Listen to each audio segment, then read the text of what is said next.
Dear students, Assalamu alaikum. Today I am going to deliver my third lecture on the topic, the farewell sermon. Okay, in my previous lectures we have discussed the different paragraphs of the same topic. In the first paragraph, you remember, we discussed about the farewell sermon, that the farewell sermon was delivered on the 9th day of Dhul Hijjah, 10 AH and 632 CE means century. Okay, then we discussed that the longest version of this farewell sermon is found in Musnad, which is written by Imam Ahmad ibn Hanbal. Then in the third paragraph we discuss about the Holy Prophet, that on his first and last pilgrimage he led 120,000 pilgrims through the valley of Mina, and ultimately he reached to the valley of Urana of Mount Arafat. Okay, then we discussed about the rights of a Muslim, about his life and property, the good entrusted to him. Okay, and we also discussed about usury in trust, that is prohibited in Islam. We also discussed about Satan, that Satan has lost his hope in perverting in big things. Rather, he is now trying to pervert us in small things. Okay, today we will discuss rights of wives. In the first paragraph there is about the rights of wives. In this paragraph we are told about our wives, that they have rights over us and we have rights over them. The Holy Prophet categorically, emphatically said to the people assembled over there that they have rights over their wives and their wives have rights over them, and they have taken them as their wives under Allah's trust and with His permission. Now it is their responsibility to feed them, to clothe them with kindness, because they are their committed or devoted helpers. In the second paragraph we are told about the fundamentals of Islam, that we should offer our prayers, we should observe fast, okay, we should perform Hajj if we can afford it, and we should do what? We should offer our 5-time prayers, we should offer zakat, and we should perform Hajj, understand, and we should observe fast in the month of Ramadan. Now in the third paragraph we are told about equality of mankind. Equality of mankind. He said to the people that all mankind is created for Adam and Eve. There is no priority of Arab or non-Arab, and non-Arab has no priority over Arab. Means white has no priority over black, and black has no priority over white. I mean to say all human beings are equal. The only difference, the only priority is that of piousness, good actions. Okay, he said to the people that all human beings are equal and Muslims are brothers. Means that every Muslim is a brother to other Muslim. He gives the lesson of Muslim brotherhood, Muslim fraternity. Okay, in the next paragraph we are told about the finality of prophethood. He said to the people assembled over there that no prophet or messenger shall come after him, would come after him, and no new faith or religion would be born. He also told the people that he leaves behind him two things, Quran and Sunnah. Quran and Sunnah, so that they could not be perverted, and those two sources would lead them, okay, on the right path. Now you see, in the next paragraph we are told about preaching of Islam. He told the people that they should convey the word of Allah to the people who are not present over there, because those people who are not present over there, they might know better than the people who are present over there.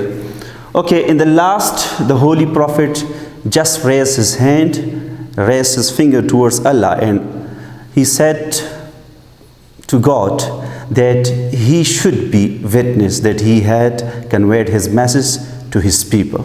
Okay, now after this brief sketch, let me read the text. Please open your books.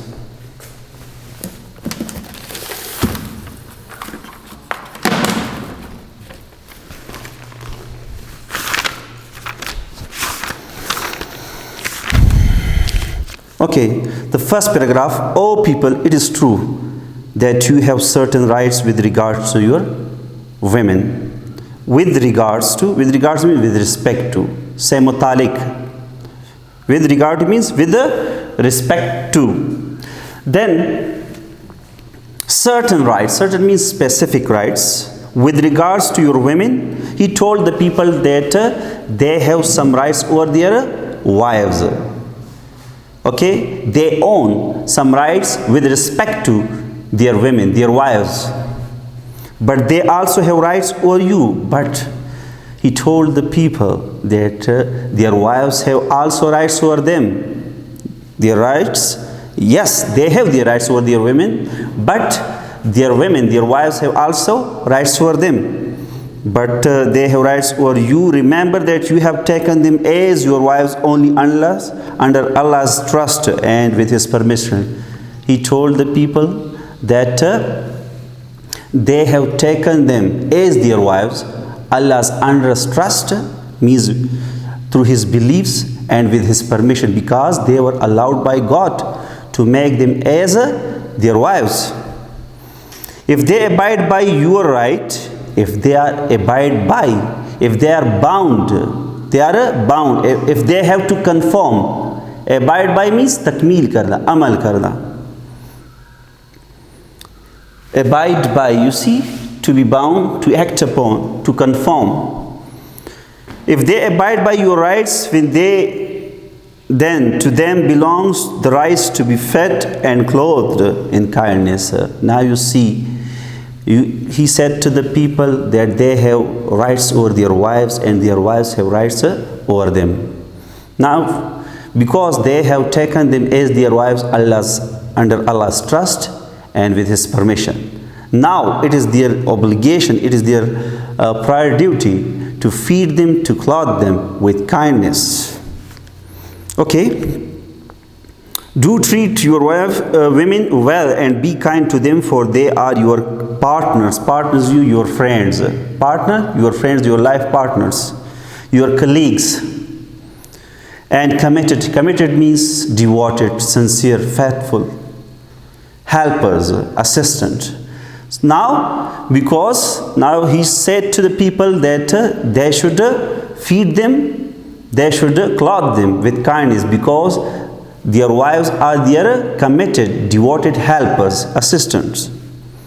And it is your right that they do not make friends with anyone of whom you do not approve. Approve means to like, to ratify, pasand karna, manzuri dena, manzoor karna. As well as never to be unchaste. Unchaste use immodest, behaya. Now you see, he told the people that their wives should not make friendship, their wives should not make relationship, their wives should not make intimacy, should never develop any kind of intimacy with those people whom they do not approve, whom they do not like, whom they do not ratify. Okay, in the second paragraph, it is said, O people, listen to me in earnest. Earnest means seriously. Earnest means seriously, sanjeedgi se. He said to the people to listen to him seriously, worship Allah. The first point, you see, we are told about the fundamentals of Islam. Worship Allah. Okay? Say your 5 daily prayers. Salah. Fast during the month of Ramadan and give your wealth, riches, daulat, in zakat. Perform Hajj if you can afford. Now you see, there is a condition.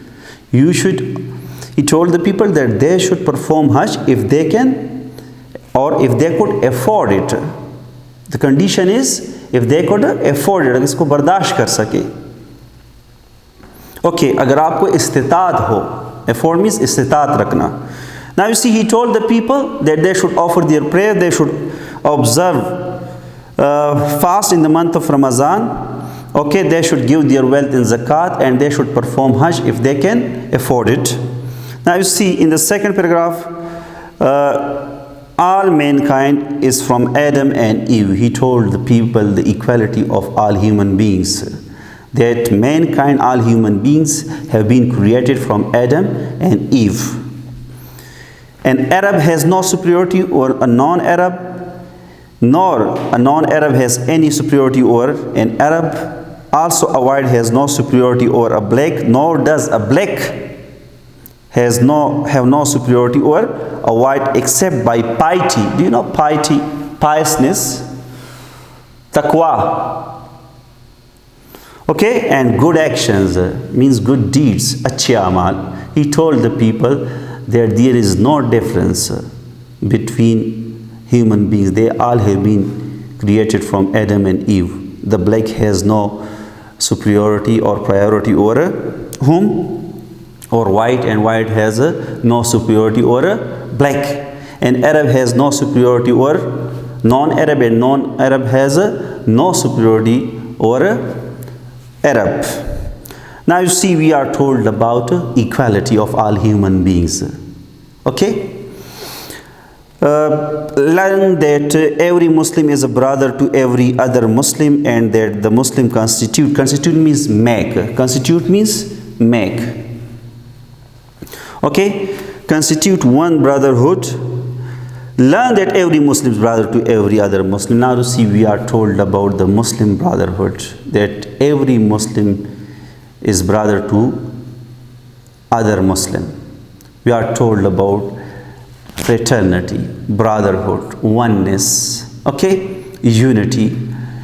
Means Islam gives us a lesson of integrity, integration, so that all Muslims could be united.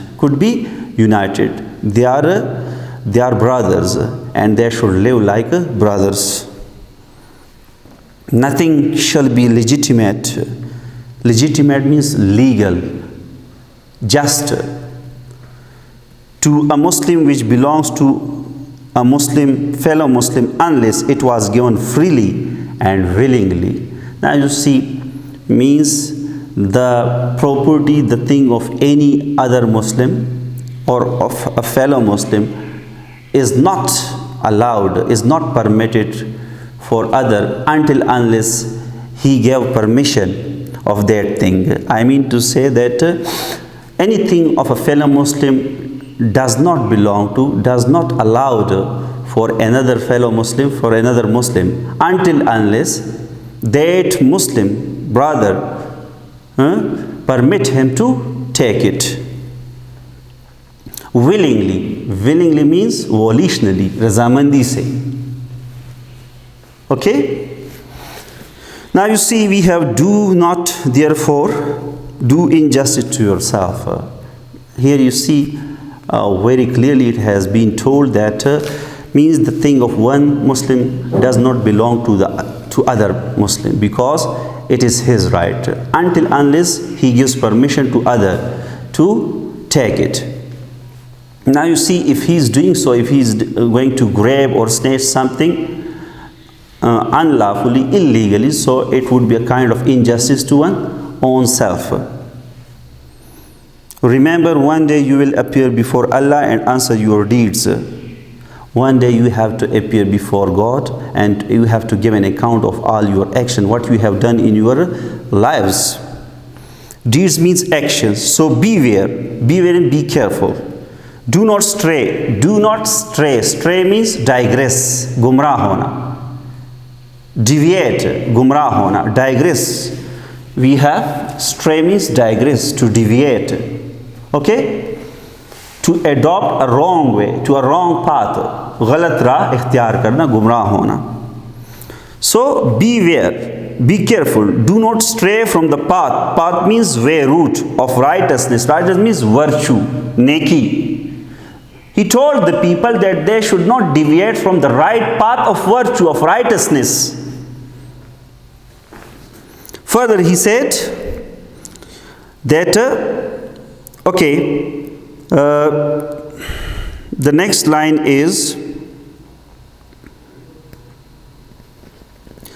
after I am gone. After I am gone, he told the people that he should not deviate from the right path. They should follow the right path. Understand? After his departure from this world. O people, no prophet or apostle shall come after me. Prophet and apostle. Apostle, do you know, messenger or exponent.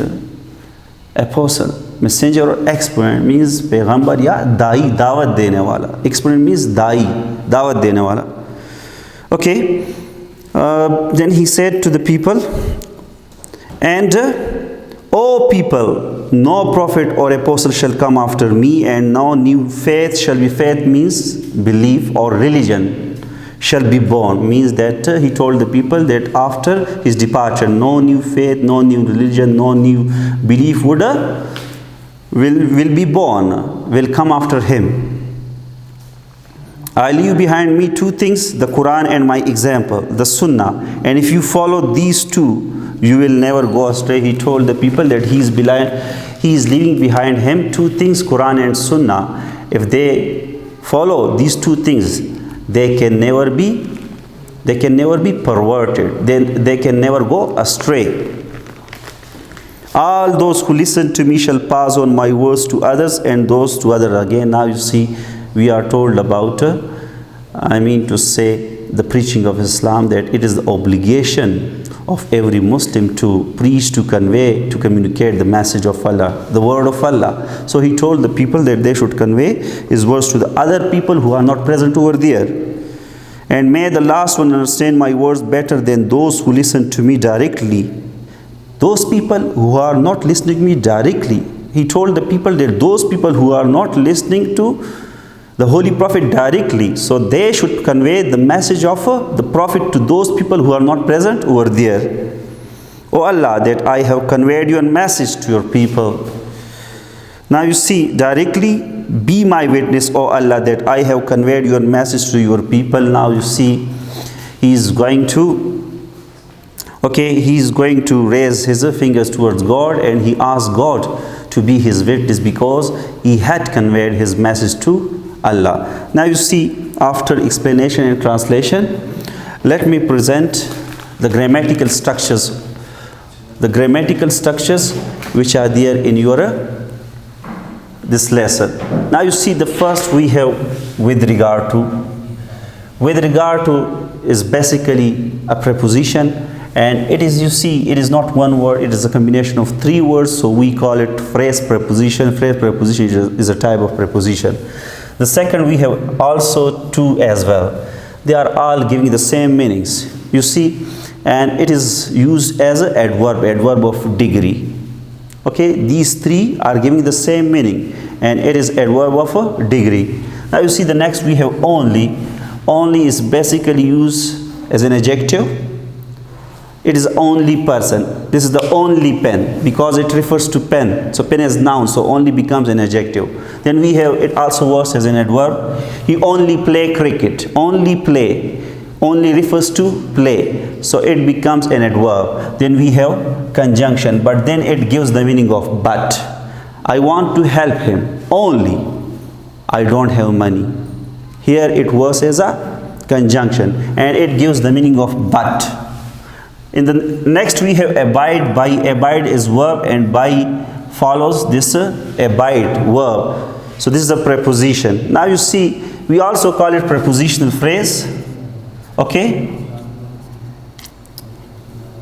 but here we call it prepositional verb. It is prepositional verb because by is a preposition, it follows verb. So this is known as prepositional verb. Sometimes it is also known as phrasal verb.